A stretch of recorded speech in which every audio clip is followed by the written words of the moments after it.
Hello, I'm John Molesky, and this is Wilson Center Now, a production of the Woodrow Wilson International Center for Scholars. My guest today is Sophie Goguichvili.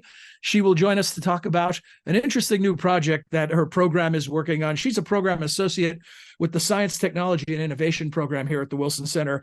She works on space, cybersecurity, 5G, and artificial intelligence policy. And it's that first one, outer space, that we're going to be talking about today, and a new interactive that will be launched very shortly. Sophie, welcome. Thank you for joining us. Thank you for having me. So, I hate to use the term space junk because it sounds sort of, irrelevant, but there's a lot of stuff floating around in low Earth orbit. Can you tell us about that? Absolutely. Yeah, so the space junk problem, or the space debris problem, is one of the most pressing challenges that we're facing in low Earth orbit today. This has been caused by the rapid deployment of large satellite constellations for global internet coverage, which has been crowding LEO and increasing the risk of collisions. There's a huge amount of space debris from defunct satellites to smaller fragments of satellites, and these pose a grave danger to operational spacecraft as well as the people or the projects housed within them. And then the absence of comprehensive international regulations is leaving a lot of room for misunderstandings and unsafe practices among spacefaring nations, which is only kind of magnetizing these problems and making them even more difficult to solve. On top of that, we have limited tracking and surveillance capabilities, especially for smaller satellites and debris, which makes avoiding collisions even more difficult. So there are a lot of issues in low Earth orbit in particular, and we're going to need multilateral cooperation in order to solve it. And just correct me if I get this wrong, but my understanding is, we're not talking about the kind of debris that we might have on planet Earth where it would take a significant chunk of something to cause a problem. Something very minuscule could devastate, say, the International Space Station. Is that accurate? Absolutely. Even a piece of space debris as small as a speck of paint can have astronomical damage just because of the force of gravity in space and the implications that can have.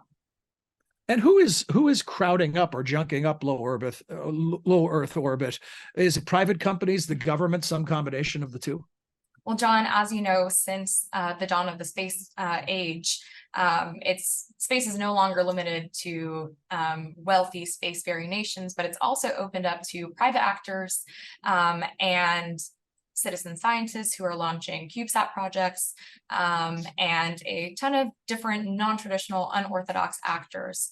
And because of this crowding in space, the space debris problem has become even larger than before.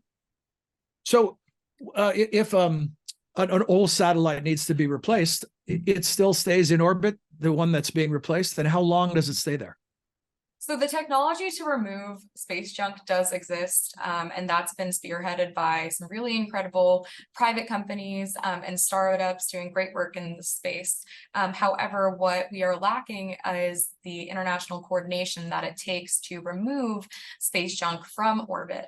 And there is currently nothing in international law that says that a state or any entity that places these objects into orbit is liable for taking them out. So it just kind of stays there. Is there any discussion underway to create standards and regulations and shared universal policy in the use of outer space?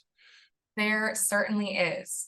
So where regulation is lacking is binding treaties, laws, that the international space law has not been updated really since the dawn of the space age, since the 60s and the 70s. Ever since then, we've had multilateral agreements and bilateral agreements and norms and guidelines that have formed, but these are non-binding, so states have to voluntarily agree to them and sign on rather than being held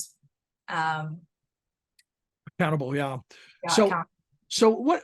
Somebody like Elon Musk, then, a private SpaceX, do they agree to these guidelines, or do they just do whatever they want? So yes and no. Private actors are only bound to their national space policies and regulations.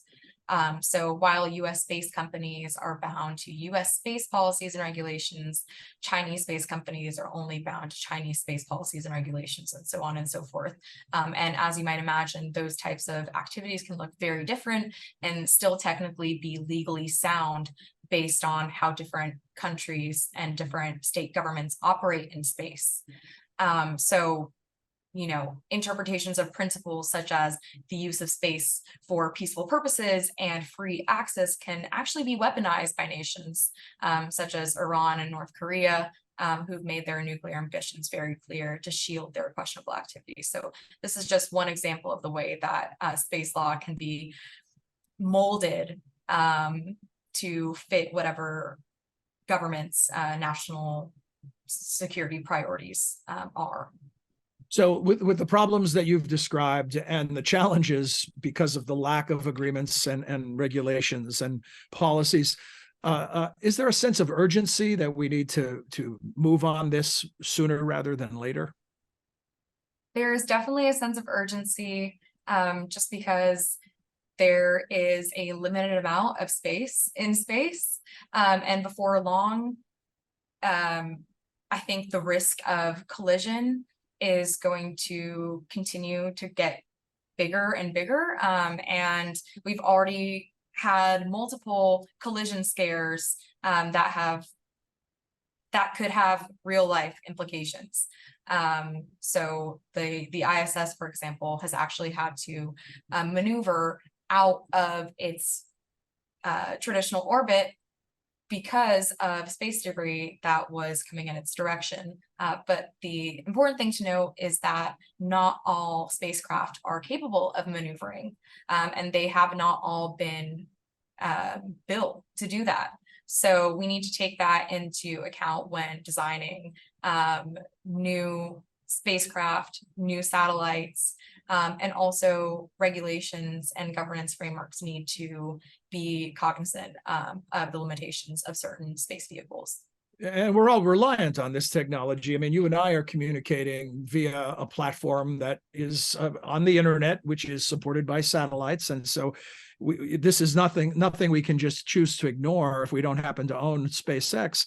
So with all of that in mind, you and your colleagues have created this interactive to help people understand it. Could you tell us about it and what it does and who you hope the audience will be and what value it will have for them? Sure. So we developed the Space Interactive because when people think about outer space, they either think of it as this boundless, ungoverned domain without rhyme or reason for where things are placed, or they aren't aware that different types of space objects live in different types of orbit at all. So for example, GEO or geostationary orbit is great for hosting telecommunications satellites that provide broad coverage to large areas of the world because they're constantly anchored above one particular area of Earth, which also makes them ideally suited for weather satellites as well.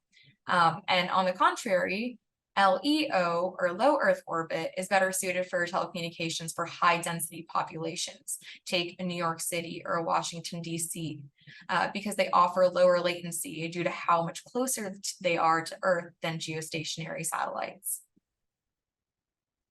So the interactive will be used by who do you think will be the main users of the interactive?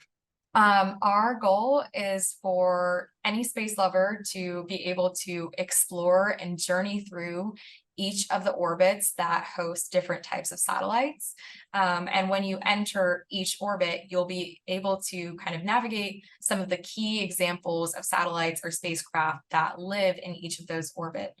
And our goal is to help anyone ranging from a space enthusiast to a policymaker or a member of the press to better understand what orbit hosts what kind of satellite.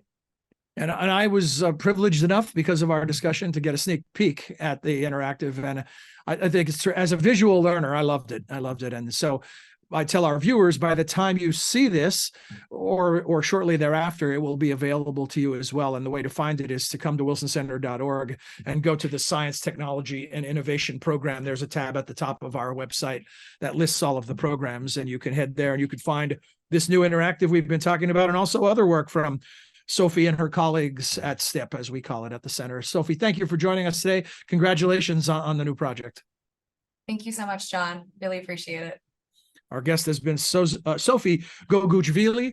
She represents the Science, Technology, and Innovation program here at the Wilson Center. We hope you enjoyed this edition of Wilson Center Now, and that you'll join us again soon. Until then, for all of us at the center, I'm John Molesky. Thanks for your time and interest.